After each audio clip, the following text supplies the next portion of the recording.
Welcome back to Mean Streets, where each week we investigate the best, worst, and forgotten movies of film noir. I'm Luke Deckard. And I'm Matthew Booth. And today's case is 2005's or 2006's Brick, starring Joseph Gordon-Levitt, Lukas Hass, and Emilie de Ravin. Written and directed by Rian Johnson. The logline for Brick is Brendan Fry, a high school student, receives a phone call from his ex-girlfriend. When he learns she's been murdered, he decides to investigate the truth. Brick. Now, we have a special guest with this for this episode. We have Ben Bruce. Ben, who is the author of several crime novels, thrillers, including The Regulators, Shadow of Malice, Deadline, and others. And he's also the host of the podcast Criminally Inspired. Ben, it's great to have you with us. Thanks so much for having me, guys. I'm really looking forward to having a good chat about Brick today. Yeah, thank you so much for letting me be on this side of the microphone, which is nice. Yeah. So I was on your podcast a while ago, and I thought it'd be really fun to bring you on. And I asked you, what film did you want to talk about? And you proposed Brick, which for me, I had never seen this film. This is a first time view for me. Matt, I don't know, is this first time for you as well? First time for me as well. There we go. So we always do like initial thoughts at the beginning. So let's start with you first, Ben. So because this is your pick.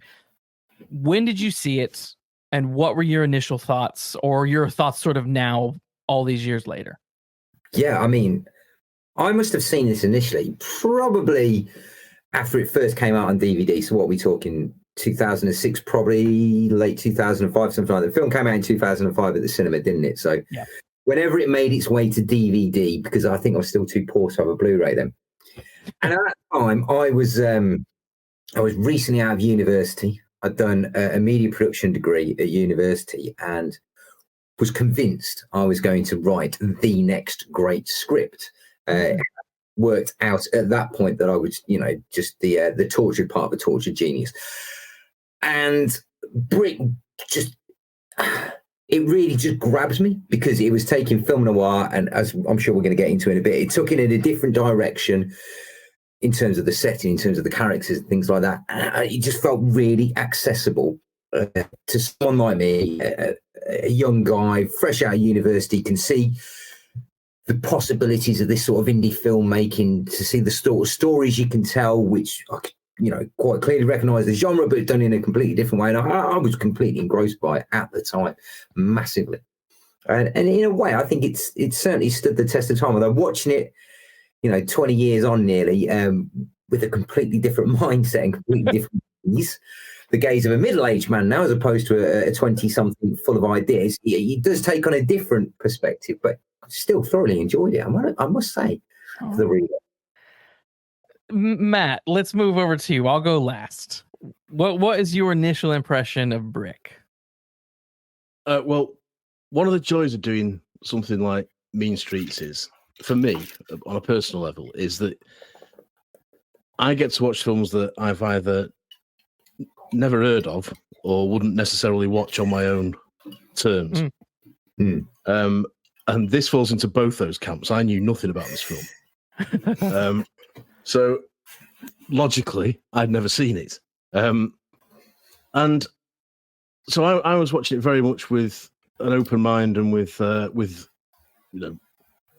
no expectations really. I just thought I'll see what it is.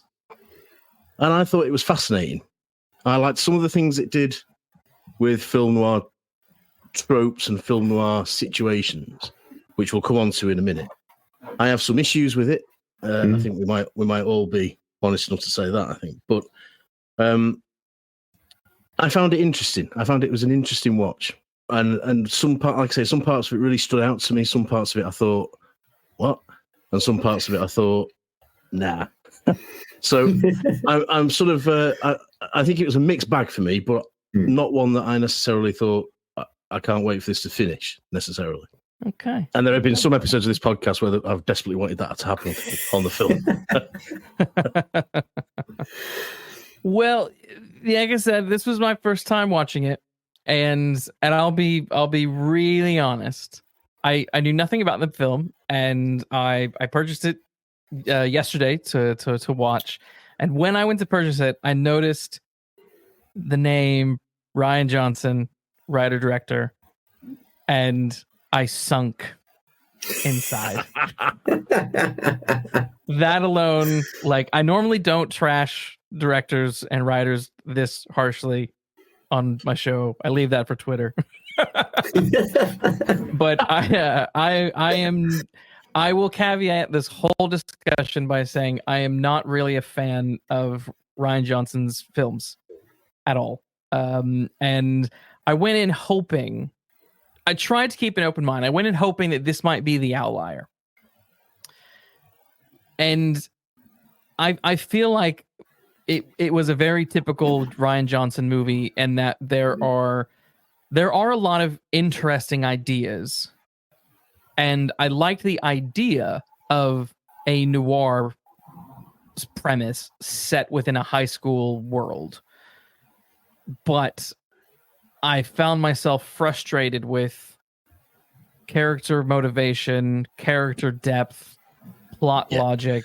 It felt a little flimsy and melodramatic, and I hate to say it, but it just felt inauthentic to me. I'm being harsh right out the gate. But let's go. This is good. I feel I'm going to be like a mediator. But I do tend to agree that when I said I had issues with it, those are really the issues I had. Characters are an issue I had. And I also am not a great fan of Rian Johnson. But I say that with a caveat, which is that the only other two films I've seen of his are Knives Out and Glass Onion, one of which I thought on first watch was okay. The second one of which I couldn't abide from the minute it started. And we'll get into more detail on this, but I think the same problem I had for those two films insofar as whodunits are concerned, I had a bit of the same problem with this insofar as noir is concerned. But we'll come on to that. So, well, as we always do, we always kind of talk about, behind the getting behind the camera and talking about the writing and the director behind every film. This one has the same one as we've mentioned. This is a Rian Johnson movie, which, like all Rian Johnson movies, he writes and directs them, and he claims to be a fan of film noir, of noir genre. He claims to enjoy golden age stuff, and I mean, we see that in his films. We see shades of film noir clearly in Brick, but also in Looper, and you see, obviously, Knives Out and Glass Onion is very much a pastiche of golden age detective fiction. Now, to the degrees of how well does he pull those genres off is probably a slightly different conversation, but the fact remains that he is a big fan of them. Watching this movie, did you guys get a sense that this was something born out of someone who loved the genre, or someone who was just using the genre?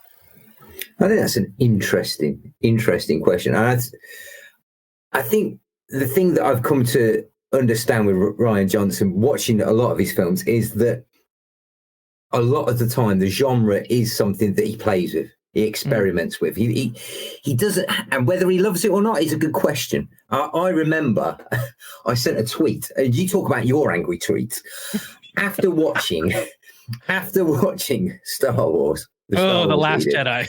The Last Jedi. After watching The Last Jedi the first time, I walked out the first time. I was like, I don't know what's happened. I don't know if I like that. And I watched it a second time, and I definitely didn't like it. And then I went away for 6 months, and I watched it again because you have to. You came up. Yeah. I'm going to give it another go on the smaller screen, see if that changes it. And I sat there. I stood there in the shower one morning, thinking to myself, I used to think that Rian Johnson hated Star Wars, but now I get it. So I actually tweeted, I genuinely thought Rian Johnson hated Star Wars, but on the third watch, I get it. And I totally get The Last Jedi now. I think it's a great, great film. And he actually liked my tweet. But genuinely, for a long time, I thought he hated science fiction and Star Wars. Yeah. And I think you either get, I don't know if he's making a joke, I don't know if he's making a point, I don't know what it is, and it probably was why he shouldn't have been trusted with one of the largest intellectual properties in the world, because I don't think he can take it all ever completely seriously, and that may or may not be a problem, depending on your opinion. But I definitely think he doesn't want to do the genre straight. He wants to do it his way. Yeah. And, you know, this was his first full-length film. And there's obviously a lot of experimentation going on, whether it comes from a place of love for the genre or whether it comes from a place of, I don't care about the genre. Well, I mean, we probably have to get him on. I could tweet him again, see if he's available. Yeah, I would have Ryan, please come on my show. We would happily talk to you about this movie, even though I'm being mean at the moment. I'm sure you're a nice guy. I don't know. Well, I think you raise a good point, actually, because it's because you say he likes to play with stuff, and I am not a fan of The Last Jedi. But again, like I was saying earlier, there are ideas in there that I like, but the execution of those ideas, he didn't. I'm going to say he because he's the director and the writer of the movie. He's the main honcho of this thing. He didn't pull it off. Now, whether that the is whole of also... that third trilogy wasn't pulled off. Let's yeah. So whether that's like a bigger Lucasfilm problem, whatever, that, you know, that's again, that's a different podcast, guys. Yeah. But in terms of playing with stuff, like, I don't think he's as subversive as people say. I mean, watching Brick, I think that there is maybe an appreciation for film noir going on in this, because I think the dialogue is bonkers and so ridiculously unbelievable for a high school movie. But again, it's that balance of what is he trying to do, and he's experimenting, but I think he's experimenting at an expense of the film pulling off what it maybe needs to. Because I couldn't help think about Roger Rabbit when I was watching this. That's a bonkers, insane film. The idea of Who Framed Roger Rabbit, a hard-boiled story set in a cartoon world with a whiskey-soaked PI with a Bugs Bunny type character yapping in his face the whole time. Like, that shouldn't work. But it's so well balanced that it does. And I'm like, this needed more balance, I felt. If it had a stronger balance of what it was trying to do, because there were times where I'm like, is this meant to be funny? Or is this unintentionally funny?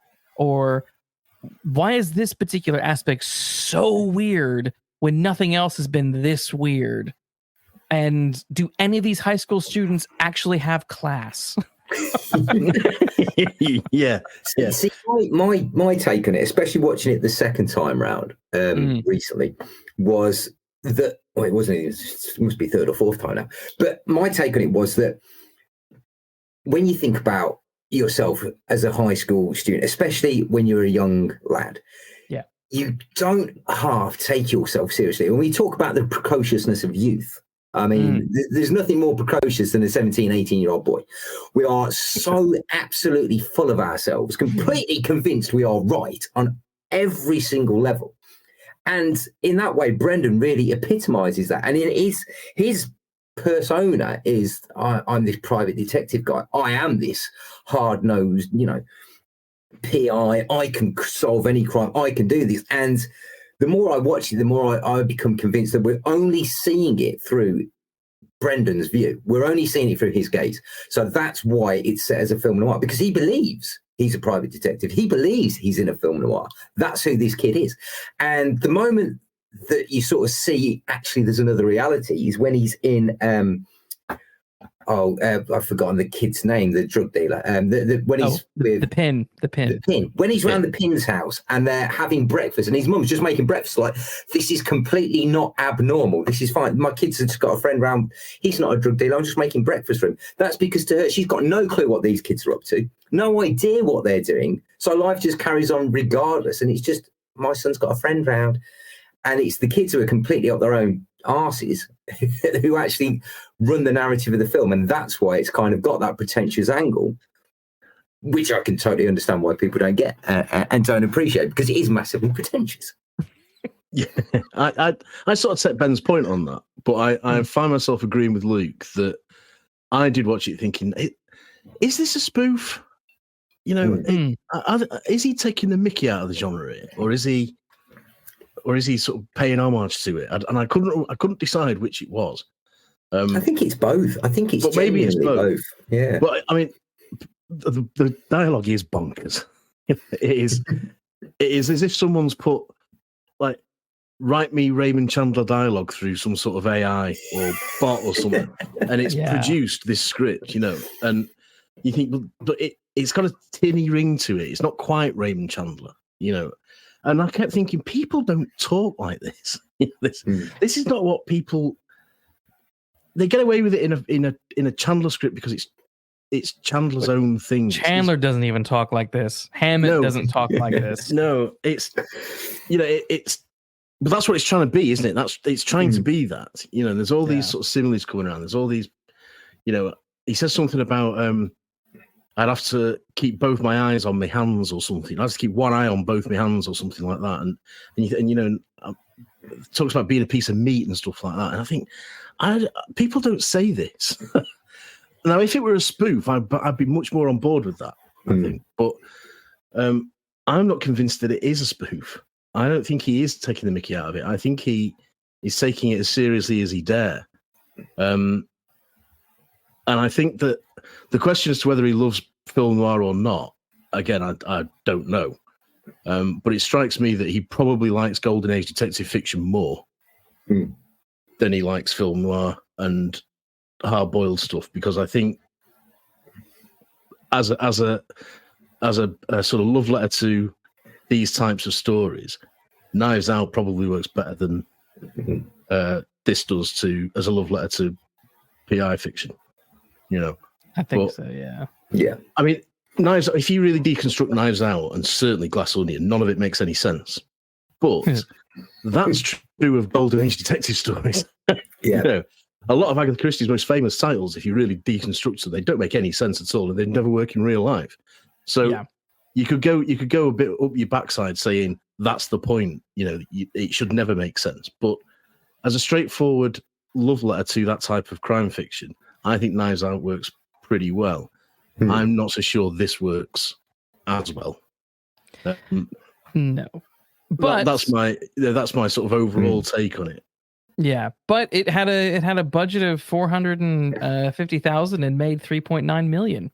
So it was, you know, that's a heck of a return for a very small film that he apparently completed filming in 20 days. But there were rehearsals and things like that they did beforehand, which I found that quite interesting, actually. The fact that there were rehearsals to kind of get the actors ready for these scenes. I'm a bit kind of confused as to maybe why there were, you know, a few months of like rehearsals rather than just sort of diving in, because I don't know if that's just because it was a young-ish cast or he was a young director as well. Yeah, I think it's probably a little bit of both, isn't it? That inexperience, that wanting to get it right. I mean, you can see how that could easily play into it. I think, as you know, wasn't it funded by his parents and people like that? So, you know, we probably had a bit of pressure from mum and dad saying, get this right because you're about to bankrupt us. Although I don't know how rich his parents are.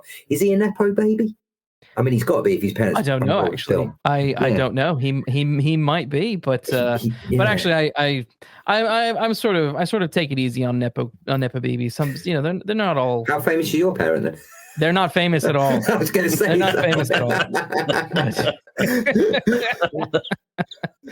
I mean, his brother's a music producer, and his other brother's is a film composer. So who knows? His cousin, isn't it? He actually composed the music for Brick. His cousin. Yeah. What the music? Because I'm not gonna lie, it moments were cool, but other moments just sort of irritated me. Yeah, I agree. I thought some bits of it were really good, and then there was some piano bits, and I thought this is just like lift music. I could do without this. You know, almost sort of turn the sound down. And again, it seemed to be trying too hard to reference what it thinks a noir score should be. You know, I'm not sure it quite pulled it off. You know, I'm not sure it quite achieved what it was striving to achieve. But it was one of those, you know, when it was good, I thought it was good. When it was bad, it was irritating. You know, and there was no sort of middle balance, really. That to me is like a classic Rian Johnson film, though. You know what I mean? Like the Holdo maneuver is a great scene, but like other things than The Last Jedi just make no sense. You know what I mean? Yeah. Like that's just classic. That seems to be classic Rian Johnson. Now he does mention, and this was kind of interesting to me, but he mentions that Chinatown was also an influence, and apparently he took visual cues from Chinatown. Now, when I watched this yesterday, I watched it with a buddy, and at one point in the movie, I was like, this film is one of the ugliest looking movies. I don't know about that. It's ugly. To me, it's ugly. It's and what I mean by ugly is nothing pops. Like there's a scene when Brendan is with his ex-girlfriend who he's looking for at the beginning of the movie. What's her name? Emily or something like that? Yeah. Emily Kostic, Emily Kostic. And the whole screen has like this blue tint to it, and she is wearing white, and they're against a white wall, and he's wearing light blue jeans, and everything is just sort of washed. And there's a lot of scenes like that, and so it's interesting to see that there's a reference to Chinatown and wanting to imitate and take visual cues from Chinatown, when Chinatown, like, that pops. Yeah, I can't see. No. Yeah, I think I can't see where that inspiration comes from. I mean, visually this felt more of the time. Yeah. Chinatown to me is bright yellows and orange groves. It's full of colour. Yeah, this is very, like Luke says, blue and white. So I don't really know where Johnson's coming from with that. I have to say that there was nothing in it that made me think he's watched Chinatown. Yeah. I think that's probably a bit of a leap. I wonder how many people who make neo-noir films say they were influenced by Chinatown just because they think they should say it, quite honestly. On the media rounds. Let's throw Chinatown in. That's a classic. Yeah. Call me a cynical old man. Yeah. But I do wonder if that's a truth. But I didn't get that impression at all that this was influenced by Chinatown. Not in the way it looks. No, visually, definitely not. It's not got that at all. No. That one was odd to me because I didn't catch that. And there were moments where it's like those scenes could have popped. Like there's the scene where Brendan sees Emily in a car and she's wearing a hoodie and she very, very, very much looks like Kim Basinger in LA Confidential with her when she's wearing her little scarf thing over her head. It looks almost identical to that. So that to me felt like a clear homage to that. But again, it was just like that could have popped.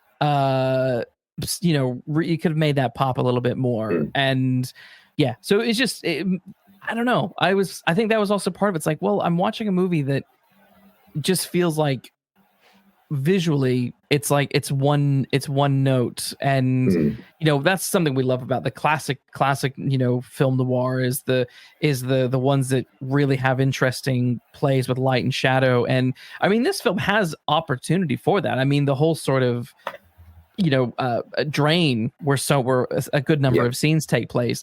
That's a really cool setting. You could have played more with that, or even the Penn's very 1970s wood paneled basement dwelling. That had opportunity and scope. Even the high school, but the high school, it was everything just was sort of lacking life, and I couldn't quite put my finger on why. Do you guys have an idea? Like what is Rian trying to say with all the sort of, I don't know, washed out, bleak, kind of bland color scheme? Do we know? One of the things I think about the washed out colors, you've got throughout the whole film, Brendan is becoming more and more washed out himself. So he's getting more and more exhausted. He's feeling ill. And if we're seeing it as a film coming from his point of view, the sort of exhaustion that he's going through mentally and physically and everything like that, I think it all bleeds into this idea that we're only ever seeing the film from his point of view, which is why I think tonally, that's why it looks like that. But I think also there's other stylistic choices going on. So you never see anyone in the background. There's never anyone walking in the background, even when they're in the car park and he sees the car that Emilie's in. There's no other cars there. There's not a single soul about. And again, I think that goes back to this sort of myopic sort of view that these characters have, that their world is bigger than everything else going on outside of them. So they're not seeing anything else. They're not seeing the colours of the world. They're not seeing the beauty of the world. All they're seeing is this one story in front of them. And everything else is forgotten. And it's all been tarnished in his head, if we're seeing it through his eyes, by the fact that he's chasing down the killers of his girlfriend. So I think, for me, that's where I'm coming from on that. Intrigued to hear. That would be my answer as well. That Brandon is washed out. That he is at a low ebb. That there's nothing in his life that adds any colour to it. And I agree about the fact that this is pretty much a ghost town, apart from the people who were concerned in the plot. You know, and that I think that probably is trying to say something. That these are people who are so consumed with their own problems and lives that they don't see anything else around them. I can buy into that as well. I think my problem with it, if that's the right word, is that it never changes. There's never any growth to it. So I think it would work better if maybe Brandon wasn't so washed out to start off with, or as he starts to get further on in the investigation, in inverted commas, he starts to realize more about himself and learn more about the world he's in. So he starts to see more people and his colors start to get more vibrant. It's just all sort of one note throughout. But I think it's probably, I can accept the argument that it's because he himself is dumb and, you know, there's nothing left in his life. He's nothing to sort of be excited about. So nothing around him is exciting. I can sort of get on board with that. But I think it needs to change as he changes, if indeed he does change. We'll come on to that in a minute. You know, that's one of my issues about the film, that it is one note. Whether that's intentional or not, I don't know, but it is one note. Yeah, I just assumed it was because the film had no money for extras. Well, do you know what? That is actually the final scene when he confronts Laura. They had to reshoot that, and because in the original shots it was all muddy and dirty looking, and they'd actually resurfaced the football pitch in the weeks between the first shoot and the second one. So rather than being able to show you the picture where everything was previously looking like a state, right now like me had to just do everything at low angle, so you couldn't see the ground below. Again, a budget concern. Yeah, you know, I did notice that. I noticed that bit towards the end where when they're on the football pitch and the ground was normal ground, and then the next scene he gets up and it's all like muddy and wet in the middle, and it's like, there was a serious time change between I think it was only a couple of weeks, if I've read rightly. I think it was like the space of 2 weeks that they'd resurfaced it, really, you know, that just ended the season or something, or getting ready for the next football season. And when he went back to reshoot, they had to try and do everything low angle to cover the fact that it looked completely different. Every time there's football scenes, there's so many shots of people walking along that on that football field, and every time I was just busting into, you know, "Don't you forget about me," because that's just what it reminded me of. Yes. Like I was annoying my friend because it was just like every time it was just like duh, duh, you know, because it's just I don't know if he is intentionally riffing that shot, but like every shot was kind of that exact same sort of framing. So for me, the film begins with a 2 days earlier tag, and I got to be honest, that alone, if this was even a Rian Johnson movie, this was someone else, this was Steven Spielberg, that alone just drives me nuts. Like there's a Rick and Morty episode where they do a spoof on The Purge, and during The Purge, Morty is stuck with this guy in a lighthouse, and he's like, "Well, can I read you my script?" And he begins to read the script, and Morty's quite interested, and then the guy flips a page and he goes, 2 weeks earlier, and then Morty just sinks in his chair. And later on, he's like, I just sort of think like maybe the story should just begin where it's interesting rather than like give us something and then make us wait to get back there. And I totally agree with that. For me, like I hate I mean, there's shows that I love like Smallville or X-Files or whatever, where they do this same thing. And I'm like, every time I'm like, you're just dangling this so that we have to wait to, I mean, Mission Impossible 3. I was so annoyed in the cinema when that started with like the end scene. I thought this isn't how Mission Impossible starts. Like, what are you doing? So that kind of annoyed me for a couple of reasons. And one is that it's like, well, okay, we already know that she's going to die. Like the premise gives it away. So so we know this is going to happen. And if this isn't the start, it should be the start. But also we know that he didn't do it, because he's the one investigating her murder, because the log line tells us that he's investigating her murder. So unless you're going to Agatha Christie it and the murder is going to be the investigator, which really makes no sense. What's the point of it? I couldn't figure out really what depth did that bring to the narratives. Those things, that is one thing that just irritates me to no end, is openings like that. I don't know if they affect you guys the same way, but no, definitely. Yeah. I have a love-hate relationship with voiceovers, Luke. Yes. This is my voiceover. Yeah, I have a similar one with these. It's like when they say, the caption comes on, it's got the Houses of Parliament or Buckingham Palace or something, and then it says London, England. You think, where else is it going to be? And, they're meant for a specific sort of audience, they are, aren't they? Yeah.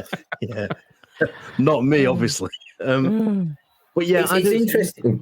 Do we need to know? And it's a bit like in Psycho, where it says, yesterday, 2:45 p.m. And you think, this was not yesterday. This instantly sort of dates everything.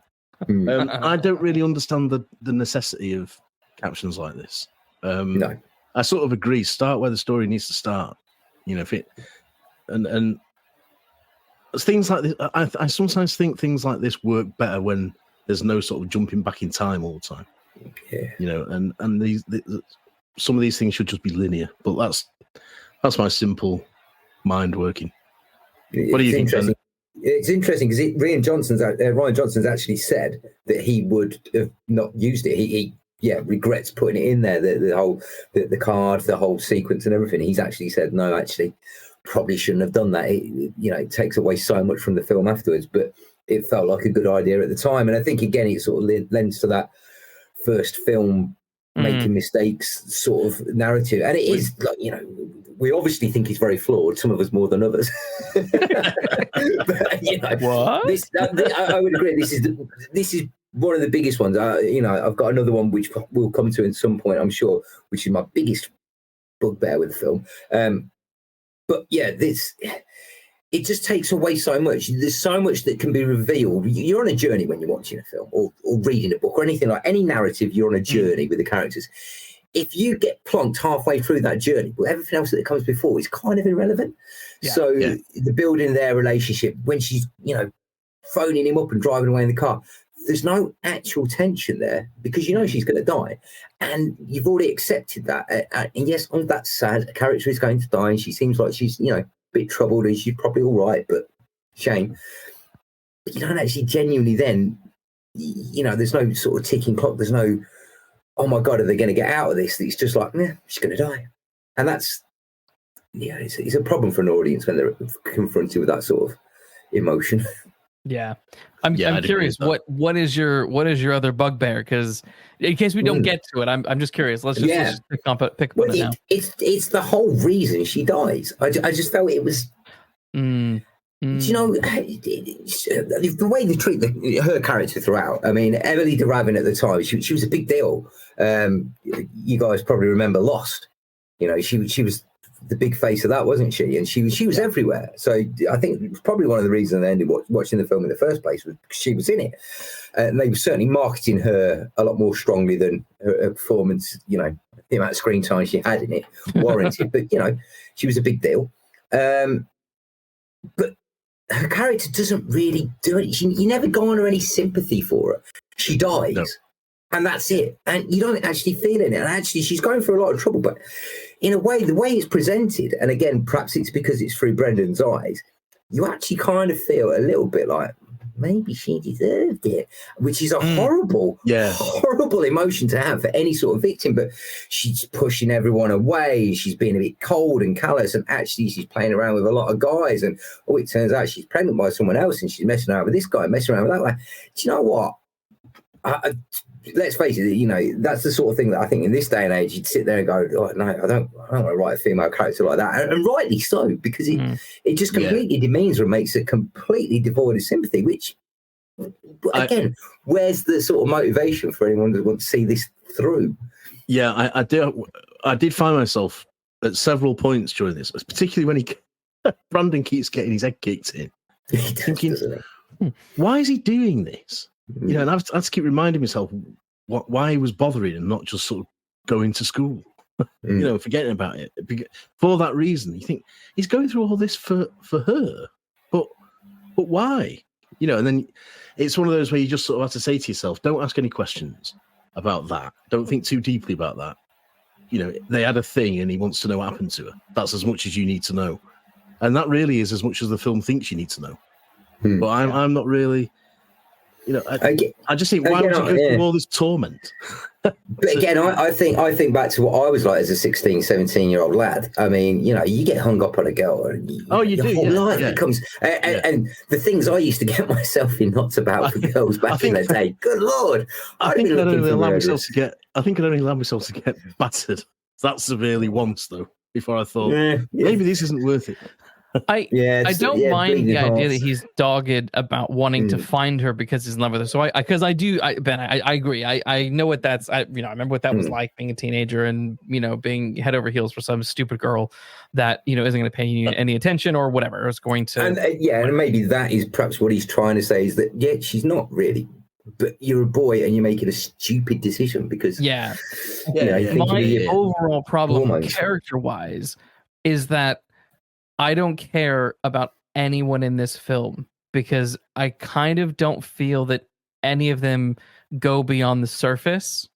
So even Brendan, like, interesting idea, loner kid, fulfills that role of the loner PI. Okay, that's the guy on the outskirts, bucking the system. Okay, cool. I can work with that. That's I can buy into that. That's cool.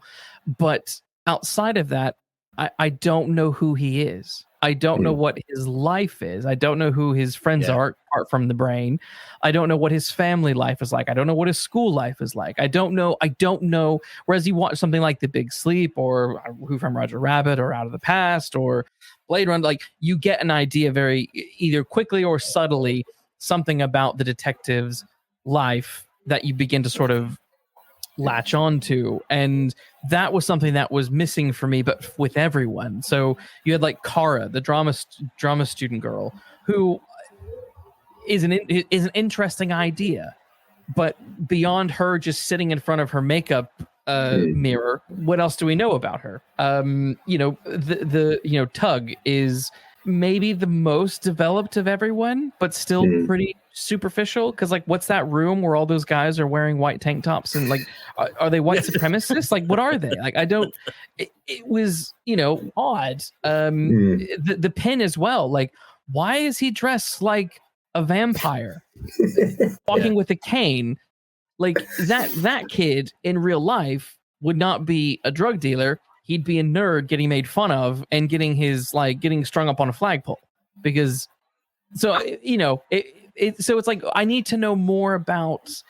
I wanted more, and I think that was one of the other problems that I was having. In Emilie is the same problem. It's like, well, okay, interesting concepts, interesting ideas, the principles interesting. All these, Brad is in. It's all like there, but it's all just done very surface, and I think that's was one of the other elements that just kept me sort of frustrated the entire time, because again, it's back to that point of with Johnson's films, I find there's lots of interesting ideas, but somewhere in the execution, it just doesn't fully pay off and the most I think I've ever seen it pay off is maybe Knives Out. It's complicated, but it brings me to a point that I'm interested to you guys your thoughts on is let's talk about high school noir,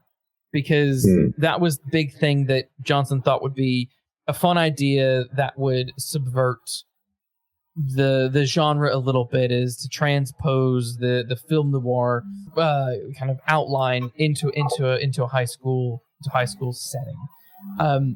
On paper, I love this idea. I think it's a really cool idea.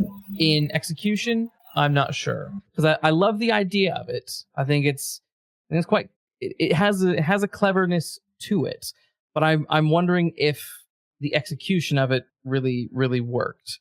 So to kind of lay it out for people listening, so you have Brendan, who's the outsider, who is the PI, and then he has this conversation with the vice principal, who's like, "Oh, you've done a lot of work for the office. We really like working with you," and that's sort of like that PI DA relationship. And then you have the different students who are kind of fulfilling different gang territory and aspects like that are quite fun. So for you guys, how do you think that played out? Was it successful? Was it not? Was it somewhere in between? Ben? Somewhere in between is, again, it feels like the theme of this movie is somewhere in between. It feels like the theme of Rian Johnson's career, somewhere in between. Yeah, it lands so many of the ideas that he's trying to get to, but do they all actually work together? I mean, it would have been nice to see. You've got your you called him the DA, the vice principal, I think it is, isn't it? But it would have been interesting to see how those worlds came together, because everything is always through. And again, Brendan's in every scene. He's in every single scene in the movie, which again leads to the idea that it is only ever told through his gaze.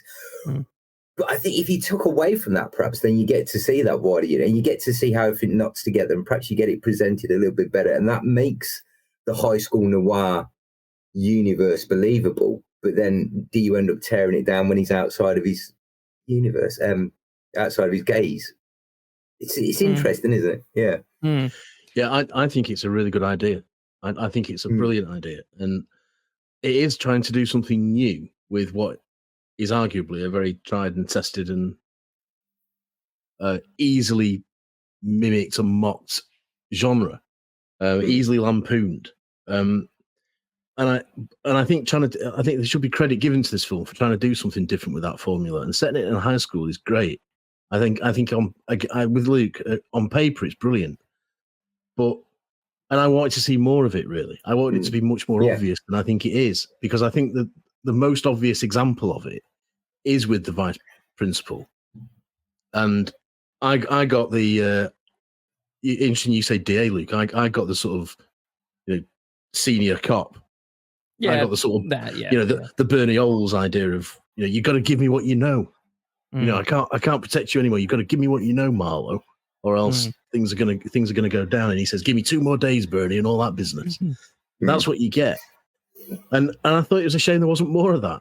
There wasn't more examples of more obvious parallels that could be drawn. Do you think he sort of painted himself into a corner with perhaps the stylistic choice of only showing it through Brendan, that meant that he never got the chance to fully develop that idea? Either that, do you think that's the issue? Well, I think it's either that, or possibly it's that he came to realise that there weren't that many parallels that he could draw. Because a high school student can only go so far, can't he? So there aren't that sort of. He can't suddenly go and interview movie stars or whatever. Who else does he get? So he has to have the drama class girl. Yeah, that's another parallel. And I just think it would have been nicer to see more of them. And again, I wondered, would it have been better if it was more comic than it is? Would that work better as a device, as a narrative device, if the whole project was a little more light-hearted? than we actually get, because it's a pretty grim film. It's a pretty grim. In the way Glass Onion's doesn't take itself anywhere near as seriously, does it? At all seriously. Yeah, exactly. And I think it gets away with what it does. And Knives Out doesn't. Knives Out.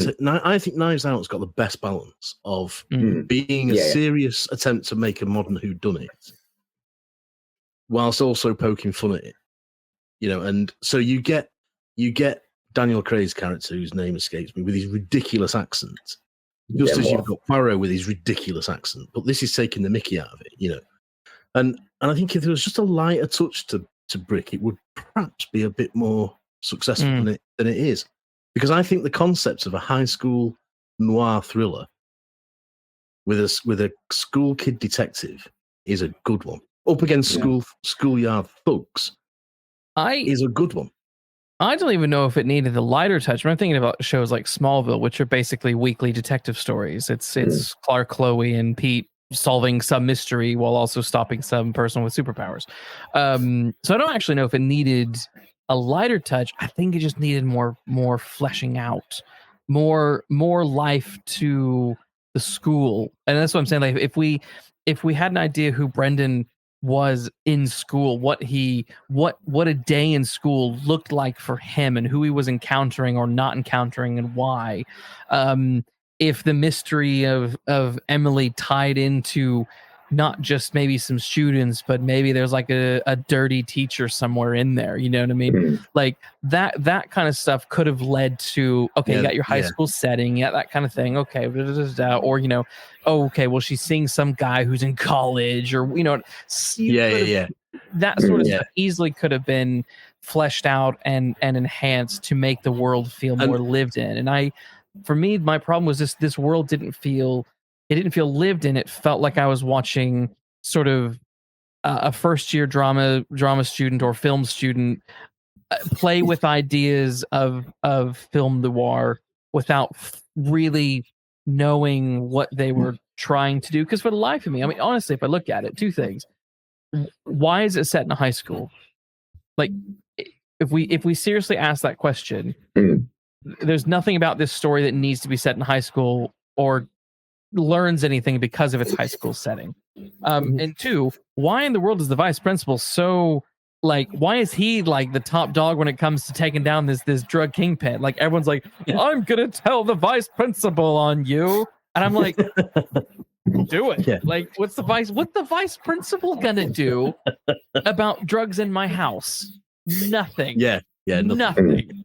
So that was those moments were sort of, they kind of felt inauthentic and rang hollow, because I'm like, well, the idea is cool, but like, I need to believe this being a serious thing. And I struggled those were sort of my struggles trying to wrestle with what was being presented. Just going back to what you said about the pin, Luke, about him being, if he was in high school, he'd be a nerd getting bullied. I actually quite would like to see that in a perverse sort of way. And then there's a twist that he is the big drug dealer. He is the big villain at the end, at the middle of it. That would have made a lot more. Yeah, that would have been. It would have given a lot more to it, wouldn't it? Because he just characters like the Pin and Tuck, they're just revealed. They're just conveniently plonked into the story, aren't they? And you have to accept them for who you are told they are. And especially given Tug's quite important part in how things unfold at the end. He's just there, isn't he? And he's never mentioned before. There's never any talk of this guy before, and then all of a sudden he's there, and he's got Emily pregnant, and he killed her. Yeah. Oh yeah. And Brain. I used to like this film, and I've been sat here talking to you guys for 50 minutes, and now I'm like, well, did I really like this film? I was picking it apart. Welcome to really Mean Streets. It happens to one of us every week, Ben. You're not alone. I mean, it's like I just wondered about Brain, just very quickly. I just wondered about Brain. How does he know what he knows? Because every point, Brendan just seems to go to him, and he's like the bloke in Police Squad who's shining the shoes, and he says, "Who deals with the drugs in this town?" Oh, that's Brain is his brain, isn't it? It's his thought process. Yeah, it's his thought process, and that's why only he can talk to him and see him, because brain is just his thought process. Again, giving credence to the idea that we're only ever seeing it through his eyes. Through his eyes, he's talking to himself, and that's why brain sort of, especially at the end when Laura's walking away, he just steps out from behind and goes, "Oh yeah, what's going on?" Oh, I quite like Brain. Don't get me wrong. I thought he was. I did too. I like funny. I like But he was good. And at one point, he does say to Brendan, "What are you going to do about it? Now you know. What can you? Yeah. Why don't you just go home?" And I thought, you're right, Brain. Thoughts, isn't it? Yeah. He's the rational thought. He's the common sense. That he's the brain saying to him, "He's the brain." Absolutely. Be sensible. Be smart. Don't do anything stupid. Go home. Unfortunately, being stupid. I actually there are often characters like that, aren't there? That try and warn the PI off. There are often characters that say, "Don't carry on with this. You're only going to get yourself in trouble," and he can't let go. So I mean, it is a trope. Yeah. I didn't mind Brain, and I was willing to accept that he knew things, and I didn't need an explanation for it. For him, it was one of those things where I was like, I buy that there's just that one student who just observes a lot and notices. I mean, he's more the outsider loner guy with his little briefcase, than what I would feel like Brendan actually is. Brendan gave me that, like, I don't know. I'm going to mention the show Smallville again, but in Smallville, they pretend that Clark Kent isn't. Well, they sort of pretend that Clark Kent is a nerd in high school for like 1 minute in the first episode, and then he's never a nerd again. But then, like, later in the show, he's always like, "I was a nerd." And it's like, you weren't a nerd in high school. Everyone loved you. All the girls were like, "Yeah, Clark Kent is like." Shut up! It was just Lana who didn't want to be with you at the time. Like, so, and I felt that way with Brendan. It's like he's this loner kid. Is he really that much of a loner? Because he's sort of always around, and everyone's sort of looking at him and wanting to hang out with him and wanting to talk to him. And he's got that like femme fatale girl who's always after him and wanting to get with him. He's got 2 exes. Yes, he's like not that much of a loner. He's not that much of an outsider. It's like Andrew Garfield as Peter Parker. Way too cool. He's just emo. He's just a mopey emo kid from 2005. Listen to his post-hardcore music probably. But yeah, it's interesting because I couldn't help but as I was watching this movie, I was thinking of all the other things that try to parody film noir. And one thing came to mind, and this is where it's like, I'm not sure if Ryan really knew what he was trying to do. And I'll give a little bit of benefit of the doubt because it's like his first movie, but then subsequent movies sort of fall into the same trappings. It's kind of like the Stephen Moffat problem. I love Stephen Moffat a lot of the time, but if you watch all of his stuff, you kind of pick up very quickly where things sort of fall apart in his work. But like, there's an episode of Rugrats from the 90s called Radio Days, and it's literally spoof of it's about kind of like a Maltese Falcon spoof where the grandpa is going to listen to one of his old radio dramas, and it's about a detective who called the Masked Detective, and he fights the evil Madam Evil is her name. And so instantly the granddad falls asleep, and Angelica wants to rob the bag of sweets that the granddad has. It's Maltesers, and they call them Maltese. And so the episode is all about them trying to find the Maltese woodchuck, because they hide the Maltese in a bag inside of a woodchuck. And then I mean, this is a 10-minute episode, and in this 10 minutes, like, it hits all of those noir beats. It's got your femme fatale, it's got your goons, it's got your client who's trying to whatever, it's got your evil person, your big boss, and you just got your chase and your bar scene, all that kind of stuff, all the trappings that Brick have. But but with the Rugrats episode, it also knows that it's a 10-minute episode, a 10-minute comedy for children. And it leans into that. It leans into them being babies. Like, Tommy goes into the bar and he wants a bottle of milk, but he gets drugged by a warm bottle of milk, and that sends him to sleep. He's a baby. You know what I mean? Like things like that. And the baby's like, oh, Angelica, if you keep trying to steal, we're going to tell our parents. And at one point she's like, you're all babies. You can't speak yet. And they're like, oh crap. Yeah, that's true. We can't. So they lean and this is where I was and I actually rewatched this episode because I wanted to sort of remind myself about it, because I was thinking about it while I was watching Brick. And kind of comparing the two, it's like they basically do sort of the same thing. They're both spoofs or parody of film noir rather than actually trying to be film noir. But Rugrats understood that it was also Rugrats, and Brick wants to be some sort of teen drama, but it seems to be reluctant to actually embrace the teen drama-ness of it. Like, it doesn't have to be like Mean Girls level of drama or like One Tree Hill level, but I think that would have helped this film immensely if it did, or went. I mean, I think Penn is the thing in this movie that complicates matters, because he's so bizarre and so unrealistic. And those scenes of at his house with his mom making breakfast and cookies and passing out milk and orange juice, and it's like all of these like hundreds of kids are piled into this house because they're there for drugs. Well, it's like you either kind of you either need to lean fully into the absurdity, or you need to dial it back and make it believable somehow. And that's where I felt the film would have benefited if it pushed into that. Like, I would almost be okay if Rian Johnson remade this film, like took another crack at it, sharpened it, and remade it today. I would be like, okay, let's do a do-over. It's a good first draft. Let's do it over. But I don't know. What's your guys' take? Should would you want to see it again?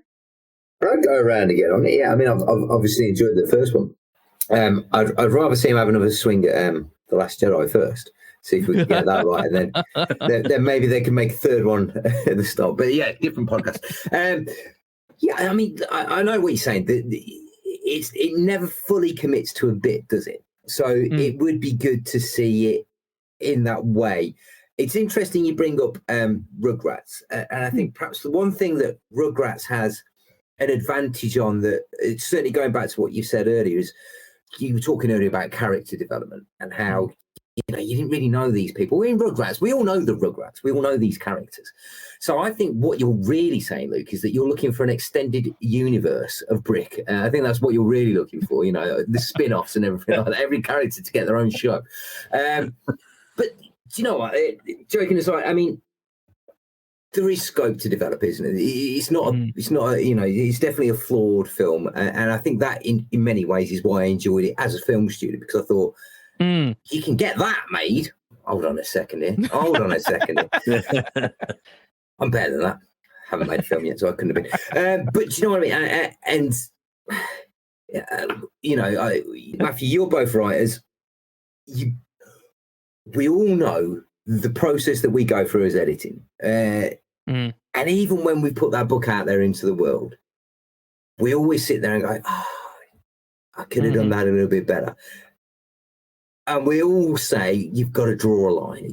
At some point, you realise you've made a mistake. You realise it wasn't perhaps as good as you could do.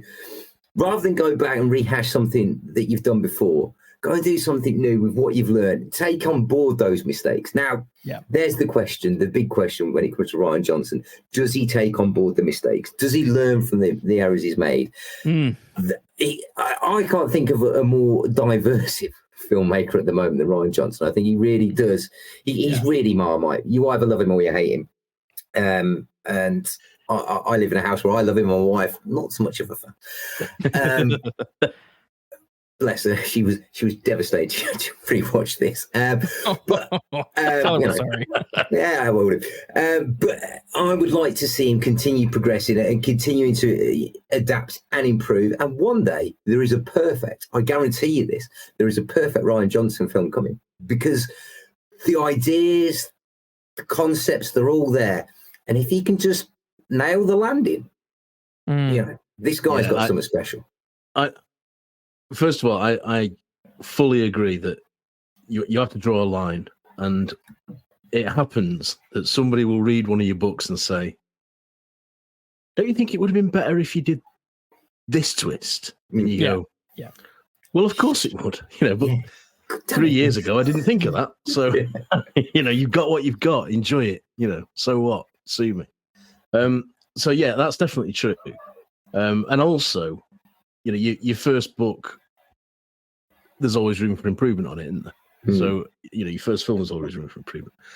And, but I don't know whether there's a perfect Rian Johnson film coming, probably, but I wonder whether he should sort of cut his apron strings a little bit, and stop saying, "I'll do an Agatha Christie type," or "I'll do a Dashiell Hammett type," and just do a Rian Johnson type.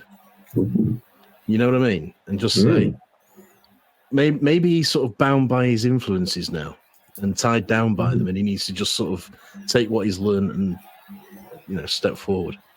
Rian Johnson taking a Rian Johnson film. Yeah. Which is probably a lesson I could learn myself before I I think we could all, yeah. But that's sort of what I take from it. You've had a crack at doing Golden Age. You've had a crack at doing Hard Boiled. They have their merits. They have their detriments. Go and give us your, what you want to say and what you want to write now, what you want to direct. I also think it's probably fair to say that had I seen this film when I was at university or just out of university, I might well have enjoyed it as much as you did at that time as well, Ben. Yeah. I am watching a film about high school students when I am old enough to have birthed a few. So I sort of, maybe I'm sort of too old for what this film is trying to say. I don't know, but it was a bit hollow for me. But I can understand why a film student, or a student would look at this and say, "Yeah, this is about me. This is about someone like me. I could be in this situation." I can get that. I can get that. I think it was less about the film was about me, which is interesting because a lot of the films I've enjoyed, especially around that age, it was always about the character spoke to me. But I think it was more about, it was probably the first time, in fact, where I sat there and gone, the filmmaker spoke to me, because I feel I could make a film like that. And I think that was always the mass appeal. And I mean that in a I said it with a smile on my face a moment ago, but I say that in a non-derogatory manner.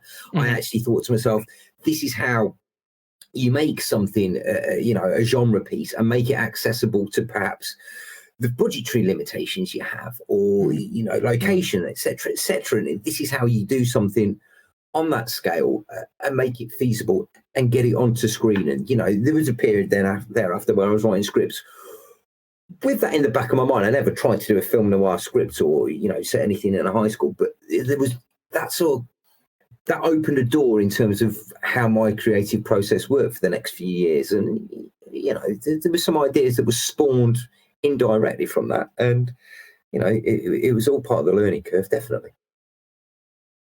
I mean, the film itself, it was well received when it came out. I mean, it was initially released at Sundance in 2005. So it was released in 2005 at Sundance, and then released in 2006 to the world. But it won the special jury prize for originality of vision at Sundance Film Festival. A lot of critics liked it. It clearly clicked with some people. A lot of people at the time. I mean, its box office return was pretty healthy. So it's just one of those odd. It's an odd thing. But I think as you're saying, Ben, from a filmmaking perspective, yes, it is one of those things where it's like, oh, it's accessible in that regard. It's accessible in that this is some guy who wrote a little film. I don't mean that like in a derogatory way. He wrote a small film with a small cast, and a lot of people could pull off today. A lot of people could pull off this level of film with their iPhone and some friends quite easily. In my opinion, and there were interesting film tricks like the car approaching, going in reverse, and then making it go, and then playing it forward and to make it go faster, or the garbage bag scene at the beginning when he's having a dream. The bin bag scene. I thought that was quite a nice little effect. Yeah, which it was all done in reverse. It was the bag was over the camera. They pulled it away, and she just walks backwards into the tunnel, and then they just make it go forward. Again, it's a striking visual that makes you sort of want more of them. Yeah. So there, I've been sort of trashing this film for the last hour, but like there are things in here that are interesting and that are cool. Like I really like the whole mystery of, is this an A? Is this a symbol? Is this a location? And it's the picture of the drain. I was like, oh, that's cool. It's that drain, and that's the line. That's the I thought that was a cool thing. I think a lot of the locations were compelling. I didn't quite necessarily understand why we were there. For example, the big mansion where there's a party. Whose house is this? Why is there just some room upstairs with lots of candles and a fireplace lit? But whatever. So there were a lot of cool things happening, and I don't know what your guys' take on some of the editing choices, because some of them were odd, some of them looked a little clunky, some of them were clearly intentionally clunky. But there were those moments where there'd be like a fight scene, and you watch something like the Maltese Falcon or the Glass Key, and you can tell where they've edited scenes together that are like in the middle of action. And there's like a weird sort of jump in the midst of as someone swings to punch someone. There were quite a few moments like that throughout this film that are, to me, they just feel like stylistic callbacks to the genre. But then there are others like this scene in the car park with Tug, where Tug is marching towards Brendan and then punches him, and then it almost felt like Looney Tunes. And I'm like, wait, why? What is? I don't know what's going on with that, but yeah. So I mean, I don't know. From a filmmaking perspective and editing perspective, I guess that's kind of one of the last things to touch is, what are your guys' take on the way he was playing and using those sorts of techniques? I think the biggest thing for me was I felt like I'd seen all of those scenes somewhere else before. And it's trying to put your finger on where it was. The scene with Tug, as you say, when he's marching towards him, I still can't quite remember what film that is from originally. But they were obviously heavily borrowed, and it felt like he was trying to put in things that had spoke to him elsewhere. There's the chase scene where he's being chased by the guy with the knife, which kind of felt, again, a little bit random and a little bit thrown in there because it wasn't really quite relevant to the plot, it turned out. No. Well, it's heavy feet Foley. And that was obviously, again, a stylistic choice. And it, I was thinking back to the sort of the hard-nosed sort of 70s style, films, and it was making me think of, is it Bullet, where they've got a chase scene where he's running around and there's somebody chasing somebody, you can hear the footsteps. It's one of the films in that era then, like late 60s. I know what you mean, 70s. but I can't. And I can't again quite. I think they also do it in Charade. Yeah, there were so many things that I'd seen or heard before, and I was struggling to place exactly where. And I'd love to see Rian Johnson's notes on where I've borrowed or stolen or borrowed, whatever you want to say. This it's filmmaking, it's borrowed. From. Yeah, exactly. He's giving it back. He's gone back to where it belongs. And that, it made me feel that this was a film that was made for film people, which is probably why I bought into it, and why it doesn't sort of connect with people outside of that bubble, and why it did well at Sundance, and why it, made a good return on a modest budget, and why it's won a number of awards, and why he then had the A-list career that he's now got, because he knows his films aren't pandering to the audience necessarily. They're pandering to his audience, which is other filmmakers who are going to blow smoke up his derriere, send him a check every couple of years, and let him go and write and direct his own thing, because he makes films we like. We get his references. We get what he's doing. And I feel that perhaps was his stylistic choice. How can I get the next job off the back of this by showing I can do these things that have been done before, but I can do them now in a modern setting? Oh, look at me, aren't I clever? Yeah, I think I agree with that. But Ian Rankin famously says that his first Rebus novel is a novel written by an English literature student, because it's full of clever things, that get in the way, he now says get in the way of the story. Inverted quotes, clever. In inverted. That's no shade, Ian. I love Ian. Yeah. But very, very literary things, and I think I think this is a film made by a film graduate or whatever for film graduates, so that they can say, look at all the techniques he's used. I think I agree with that, and that's definitely the sensation I got. There were, and I agree about the footfalls. I quite like the knife chase where he just sort of suddenly he appears without his shoes on, sliding across the floor to trip him up into a pole to knock him out. But I don't know who that was or why he was, what he had to do with anything. But he was hired by Brad, I think. Was it Brad? Was it Brad? I think it was Brad. I can't remember who hired him. Somebody hired him, didn't he? Yeah. Brad again, it was him. very superfluous to the plot, ultimately. A bit. It was a chase for the sake of a chase, as far as I can see. But, to fill a bit of runtime. But unintentional pun there. But yeah, I have the sense that we've been here before.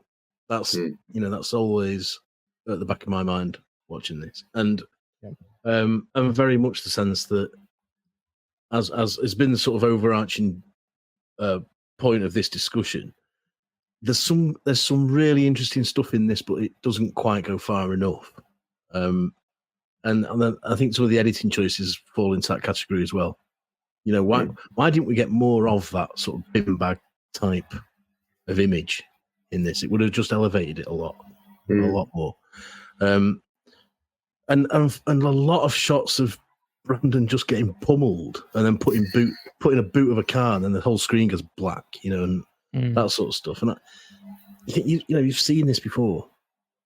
It works. It's fine. It works. It gets you through the story, but it's nothing that sort of sets the world on fire for me, really. No. I agree with both of you that I wouldn't mind seeing this redone. By a more experienced, the more experienced filmmaker that he is now, to see what he makes of it this time around. If you sort of like, because I think there are a lot of character points. Certainly, character development I think is one, and character choices and themes that could just be a bit tightened and become a bit more interesting. And I think a change in palette, color palette, overall would be a major benefit. Not necessarily to get rid of the washed out blues, because, like I say, I agree with you on that, Ben. That it's saying something about Brendan's state of mind, but he's not always in that state of mind. Well, he shouldn't always be in that state of mind. He should sort of come alive when when he really gets his teeth into what he's dedicated himself to doing, to finding out what happened. He should really come alive then, and the colours should come with him. That would be something that I would want to sort of say to a filmmaking class. If this were given as a sort of dissertation. They did that in one of the Harry Potter movies, didn't they? I can't remember which one it was. It's one of the latter ones where it goes really, really sepia. As the film goes on, the darker it gets.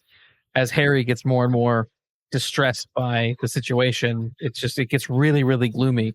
And then by the end of the film, when they're finally gotten through it, suddenly the colors are there again. So it's a cool trick, but I think again, I think I kind of buy into what you were saying with the color scheme, Ben. But it's so flat throughout the whole thing that I'm also just like, Well, I also just don't know if that just might have just been the color palette that he was going for. Yeah. I'm not sure if is it really what's going on in the character's mind, or is it just this is the filter I'm using? Yeah. Mixture of the two, maybe. Mixture of the two. Yeah. Mixture of the two. I mean, I don't think we should. Bleak guy. It's all bleak. I don't think we should necessarily dismiss the very real possibility that it is a budget issue as well, Luke. Yeah. Well, so I think it is probably a bit of both. I genuinely do. On the idea of remake, actually, I'm gonna change my answer slightly. I don't want a remake. I want a sequel. I want to see Brick. I want to see Brendan now. I want to see how he's evolved. I want to see who he is as an adult. I want to see that. I think that would be more interesting than going back and putting him back in high school.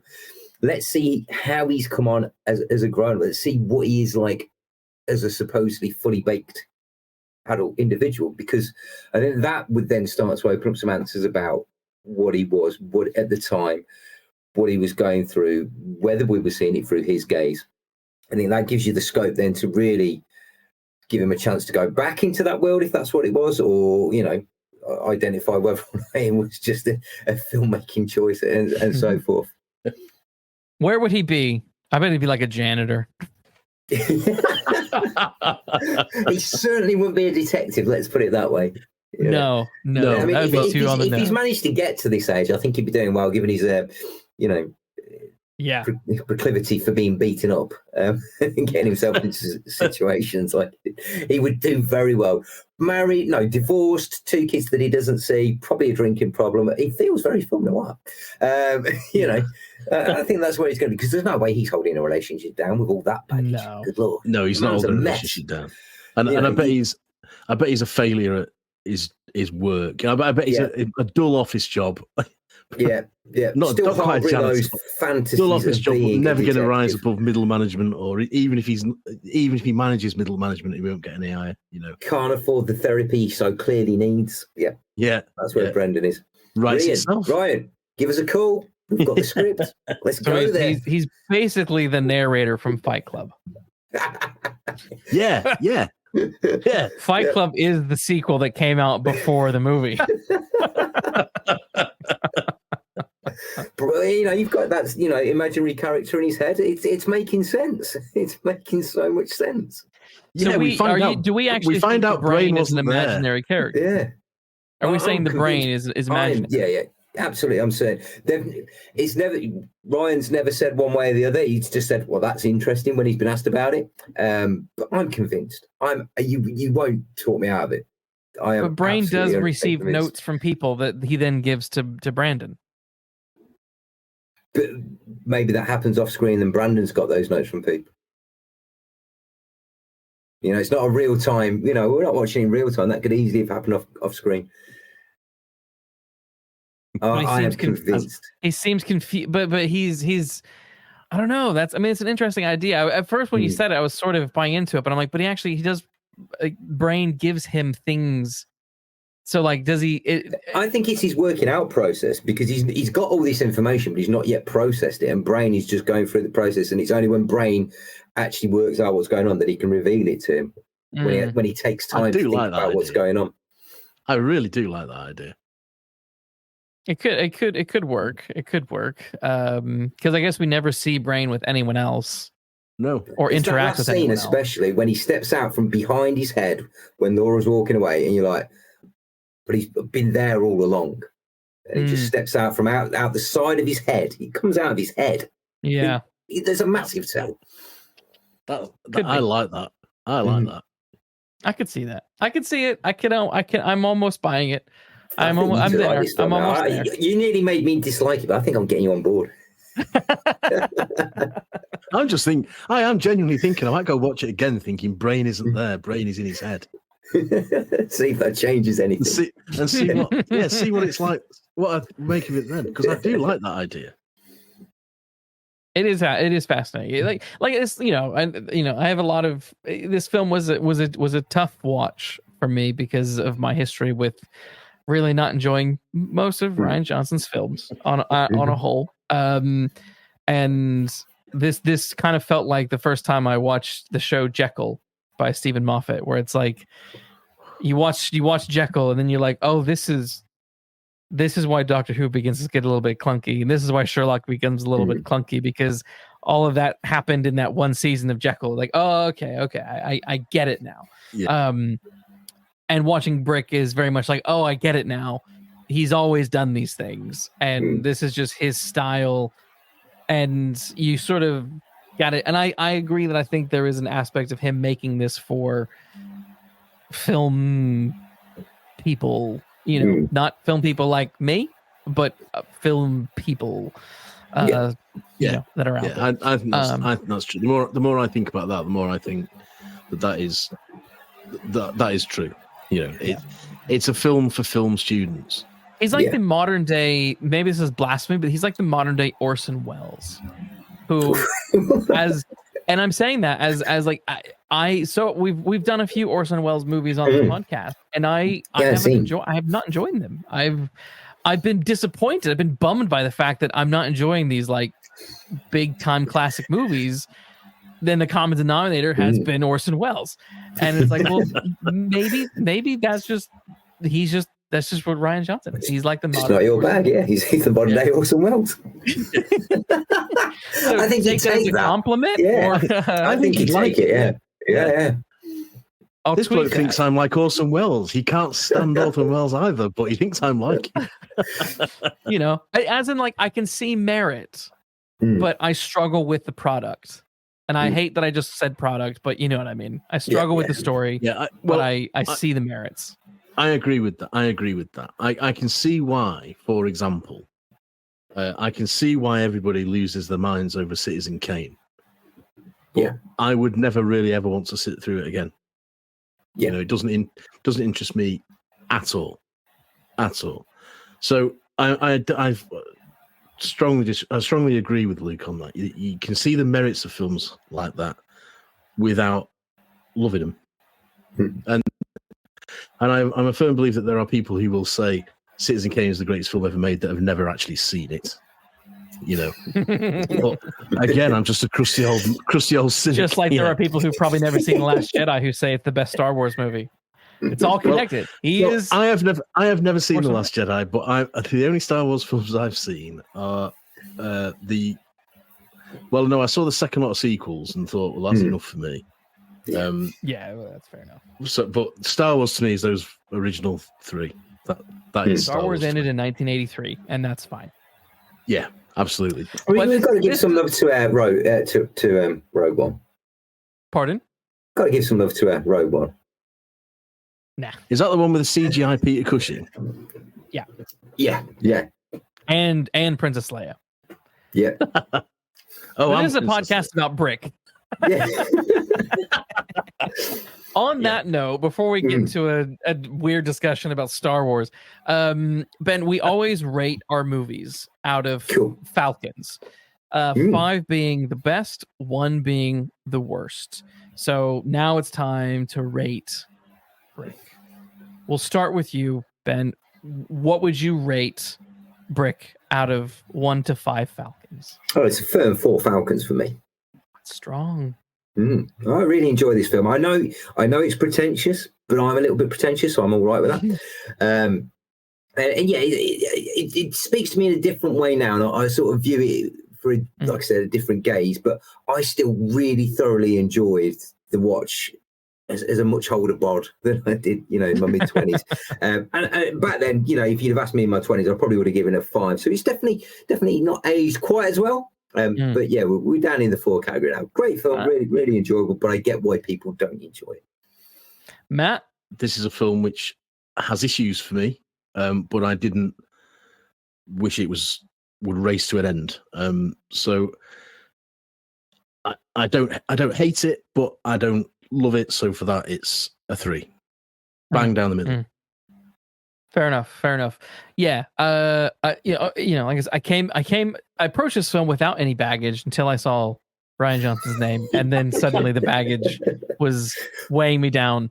It's a really tough one for me because there's so much about it, like character wise and depth wise, that I really struggled with and really frustrated me. And at times, this film that's an hour and 40 minutes felt very long at moments where I'm like, can we hurry up? Like, how can there still be more to go?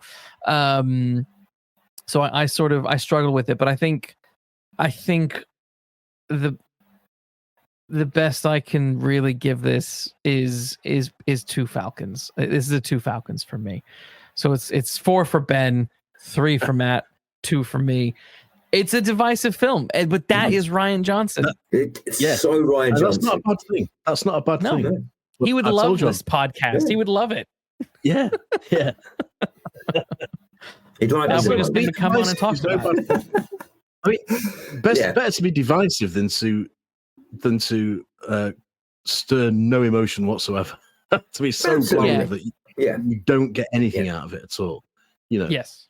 We've talked about this for, I don't know, well over an hour, and that's because there's things to say about it, and that's can only be a good thing.